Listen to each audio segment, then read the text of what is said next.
রতন গ্রামের এক কাঠুরিয়া। সে তার স্ত্রীকে নিয়ে হরিহরপুর গ্রামে থাকত। রতনের ঘরে অভাব থাকলেও সে তার স্ত্রী জয়াকে নিয়ে সুখে শান্তিতেই দিন কাটাতো। রতনের বাড়ির পাশেই থাকতো শ্যামল। সেও একজন কাঠুরিয়া। প্রতিদিন রতন আর শ্যামল একসাথে জঙ্গলে যেত কাঠ কাটতে। তাদের মধ্যে খুব ভালো বন্ধুত্ব ছিল।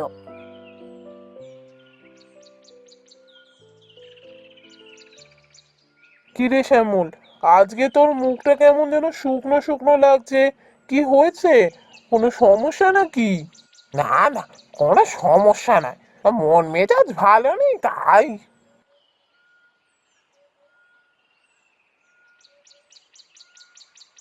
কেন রে, তোর আবার মনের কি হলো? বৌদির সাথে ঝগড়া করেছিস বুঝি? না রে না, তাও নয়। আমার আর রোজ এভাবে কাঠ কাটতে যেতে ভালো লাগে না। সারাদিন কষ্ট করে কাঠ কেটে কটা টাকা রোজগার হয় বলতো? আমার এভাবে থাকতে ভালো লাগে না। তা আর কি করবি বল, আমরা তো কাঠুরিয়া, আমাদের তো এটাই কাজ। না না, আমার ভালো লাগে না। মাঝে মাঝে মনে হয় রোজ জঙ্গলে যাচ্ছি, কোনো গুপ্তধন পাই না কেন? যদি পেতাম খুব ভালো হতো। এক ঝটকায় আমরা বড় লোক হয়ে যেতাম কত। এক ঝটকায় বড় লোক হয়ে দেখবি সমস্যা বাড়বে। যাদের টাকা বেশি না তাদের জীবনে সমস্যাও অনেক বেশি। আমি বাবা এই বেশ ভালো আছি। রোজ কাঠ কাটতে যাচ্ছি, রোজগার করছি, খাচ্ছি, ঘুমোচ্ছি। আমার ভালোই কাটছে। আমার মনে কোনো কষ্ট নেই।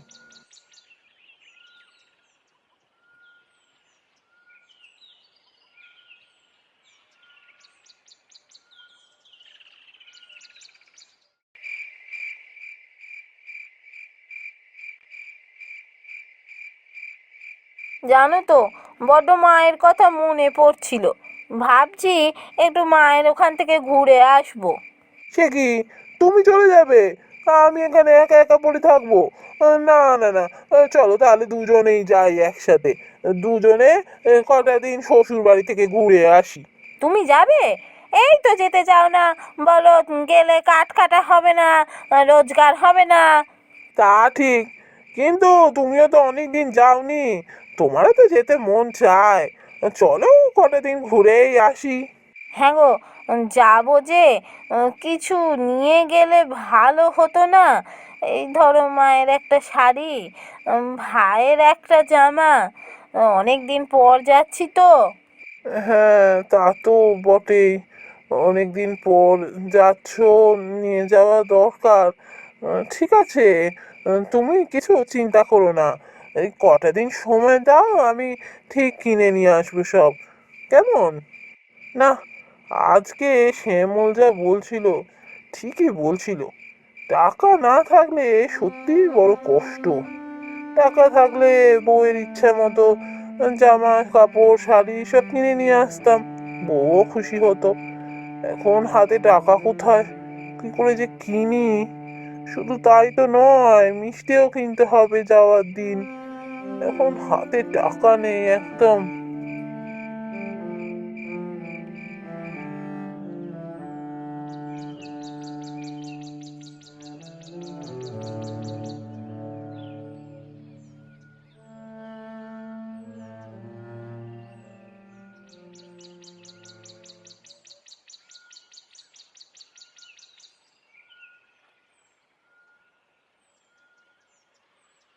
কিরে, কি ব্যাপার?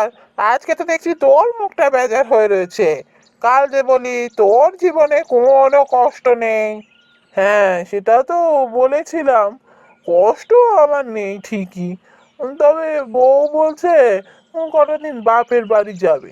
তো যাওয়ার আগে কিছু কেনাকাটা করতে চায়। তাই ভাবছিলাম যদি একটু বেশি কাঠ পেতাম তাহলে।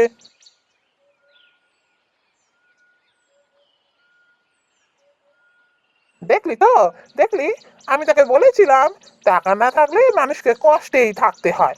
আমার কথা মিললো কি না? না, তা ঠিক নয়, তবে। তোমরা কোথায় যাচ্ছ বাবা? একটু দাঁড়াবে? কি একটা ডাকলো মনে হলো না?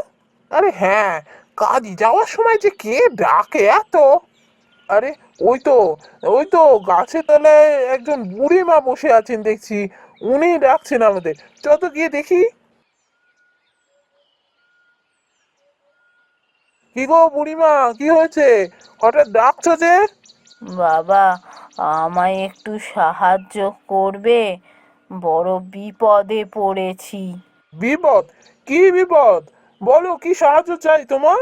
বাবা, আমি এই কাঠগুলো নিয়ে বাড়ি ফিরছিলুম, পথে খুব অসুস্থ হয়ে পড়েছি, আর যেতে পারছি না। এই কাঠগুলো যদি একটু বাড়ি পৌঁছে দিতে বড় উপকার হতো। ও, কাঠগুলো বাড়ি পৌঁছে দিতে হবে? ঠিক আছে, চলো তোমার বাড়ি পৌঁছে দিই। তুমি এত অসুস্থ, এখানে কিভাবে বসে থাকবে? তা কি হয় নাকি? চলো চলো, তোমার বাড়ি পৌঁছে দিই। রতন, এই কাজের সময় তুই বাড়ি পৌঁছতে যাচ্ছিস সেই বুড়িকে? তুই কাঠ কাটতে যাবি কখন? এই যে বলছিলি তো টাকার দরকার, কাঠ কাটতে যাবি না? বেলা হয়ে গেলে কিন্তু জঙ্গলে গিয়ে আর কাঠ কাটতে পারবি না। তা তো জানি, কিন্তু বুড়ি মানুষ, শরীরও ভালো নেই। এই রোদের মধ্যে বসে থাকলে তো আরো অসুস্থ হয়ে পড়বে। না না, আমি ওনাকে বাড়ি পৌঁছে দিয়ে আসি।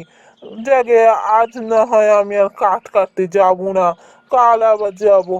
তুই একাই চলে যা। যা যা, তুই যা। আমি যাবো না বাবা, আমাকে জঙ্গলে যেতে হবে কাঠ কাটতে। আমি চললাম।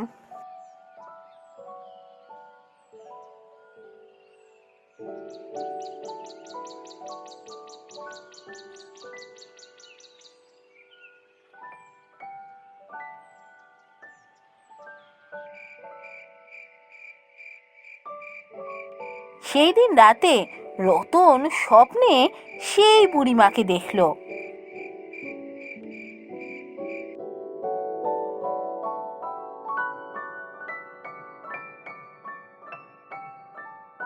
স্বপ্নে রতন দেখল বুড়িমা তাকে বলছে, রতন, রতন, কোথায় গেলি? আরে বুড়িমা না, তুমি এখানে কি করে এলে? তুমি কি আমায় কিছু বলবে?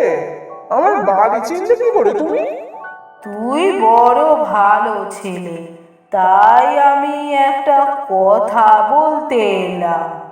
শোন, কাল জঙ্গলে তুই কিছু একটা পাবি, সেটা কুড়িয়ে নিয়ে আসিস। সেটা তোর জীবন বদলে দেবে। কি পাবো বুড়িমা? এ কি, বুড়িমা কোথায় গেল? বুড়িমা, ও বুড়িমা! কি যে স্বপ্ন দেখলাম! ওই বুড়িমাকে স্বপ্নে দেখলাম, কিন্তু যা দেখলাম তা কি সত্যি? সত্যি কি কাল কিছু পাবো জঙ্গলে? কি জানি।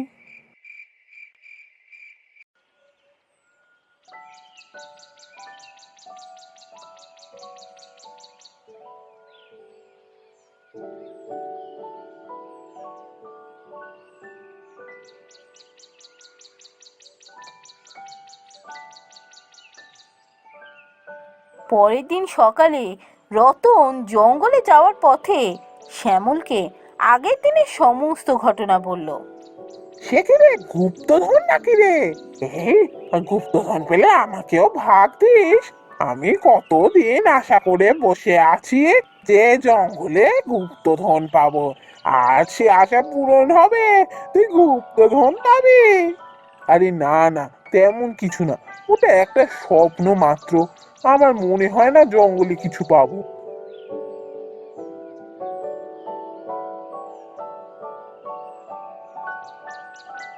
পথে চলতে চলতে রতন হঠাৎ দেখলো তার পায়ের কাছে একটা আমের আঁটি পড়ে রয়েছে।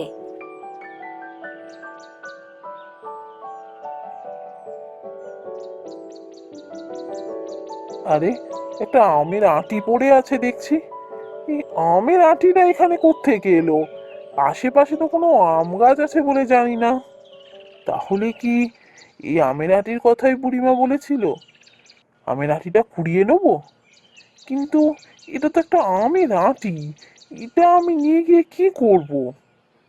না না, যখন বলেছিল বুড়িমা তখন এই আটিটাই আমি কুড়িয়ে নিয়ে যাই। কে বলতে পারে এই আটিতেই কিছু পাবো।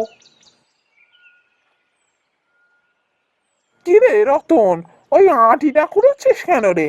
হ্যাঁ রে, বুড়িমাকে তোকে এই আটিটা দিল নাকি? এই আটি নিয়ে তুই কি করবে? তা জানি না, পায়ের কাছে পড়েছিল তাই কুড়িয়ে নিলুম। আয় রে, শেষ পর্যন্ত পেল কিনা একটা আমের আটি।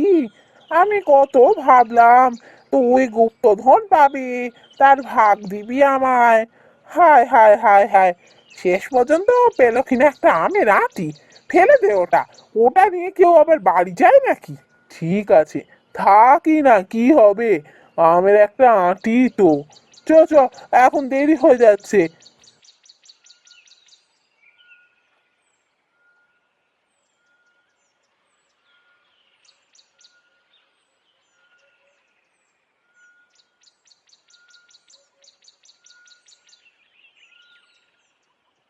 রতন বাড়ি ফিরে গিয়ে তার স্ত্রীকে সমস্ত কথা বলল। দেখো, ওই বুড়িমা তোমায় স্বপ্নে কি বলেছেন আমি জানি না, তবে আটি যখন এনেছো তখন মাটিতে বরং পুঁতে দিই। এর থেকে গাছ হবে, গাছে আম হবে, আর আমরা আম খাবো। তাই ভালো, শুধু শুধু আটিটা রেখেই বা কি হবে, এটা বরং পুঁতেই দিই।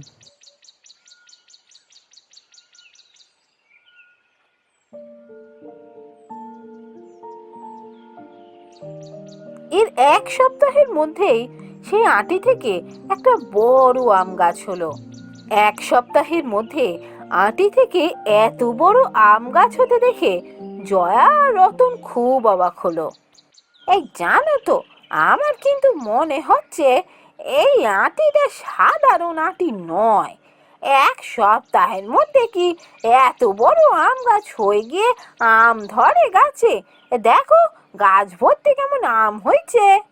কি জানি গিন্নি, কি যে হচ্ছে কিছুই বুঝতে পারছি না। হঠাৎ করে বুড়িমাকে স্বপ্নে দেখলাম, পরের দিন জঙ্গলে গিয়ে আটি ছাড়া কিছুই পেলাম না। এই আটি থেকে আবার এত তাড়াতাড়ি আম গাছ হয়ে সারা গাছ ভর্তি এত আম ফললো। যাকে, এত ভেবে আমাদের কি হবে বলো তো? আম ফলেছে, আমরা আম খাবো। আমি বরং কটা আম পারি, আজ দুজনে মিলে মন প্রাণ ভরে আম খাবো।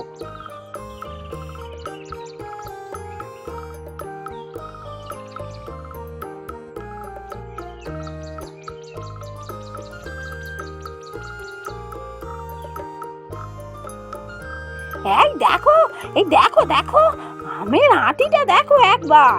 কি কি কি কি হয়েছে? কি হয়েছে গো? আমার আঁটির কি হয়েছে? এভাবে তুমি বলছো কেন?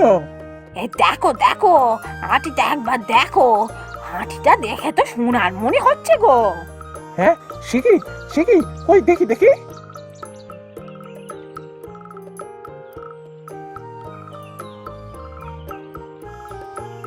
আরে হ্যাঁ, এই আঁটি তো সোনার গো। তার মানে বুড়িমা আমাকে এই আঁটি দিয়েছে যাতে এই আম গাছের সমস্ত আমে সোনার আঁটি পাই। এ আমাদের তো দিন ফিরে গেল গো, আর আমাদের জীবনে কোনো কষ্ট থাকবে না।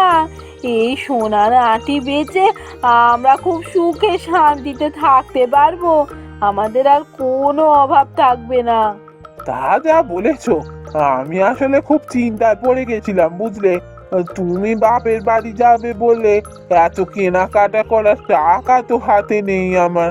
খুব চিন্তায় ছিলাম, এই সোনার আঁটি বেচে আমি সব কেনাকাটা সেরে আসি বুঝলে।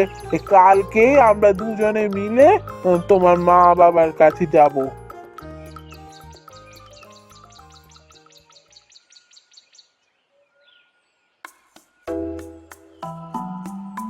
পরের দিন রতন তার স্ত্রী জয়াকে নিয়ে শ্বশুর বাড়ি চলল। এরপর থেকে রতনের জীবনে কোনোদিনও কোনো কষ্ট আসেনি। তার জীবন থেকে অভাব বিদায় নেয়। আমের সোনার আঁটি বেচে তার সুখে শান্তিতে দিন কাটতে থাকে।